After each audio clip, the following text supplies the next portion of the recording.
बिस्मिल्लाहिर्रहमानिर्रहीम, अस्सलामुअलैकुम। आप देख रहे हैं JN न्यूज़ और मैं हूं आपकी मेज़बान सुंबल ज़िया। बुलेटिन का बाकायदा आगाज करते हैं और शामिल करते हैं अब तक की अहम तरीन खबर। हमारे नुमाइंदा खादिम सकाफत जुबैर चौधरी की रिपोर्ट के मुताबिक सऊदी अरब के साहली शहर अल जबील में सियासी समाजी शख्सियत राजा तालिब कयानी की जानिब से यौमुल वतनी के हवाले से शानदार तकरीब मुनक्किद की गई, जिसमें पाकिस्तानी कम्युनिटी ने भरपूर शिरकत की।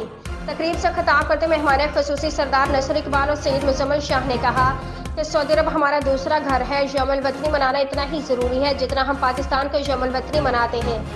इसके अलावा तकरीब में सऊदी में पाकिस्तानी कम्युनिटी की खदमात सर अंजाम देने पर राजा इमरान यूनुस, राना रियाज, राजा शौकत अली, सईद मुजम्मिल शाह, सरदार नसर इकबाल, नियाज मुंशी और हाजी मुंशिया ताहिर को उनकी खदमात पर राजा तालिब कयानी की तरफ से अवार्ड से नवाजा गया।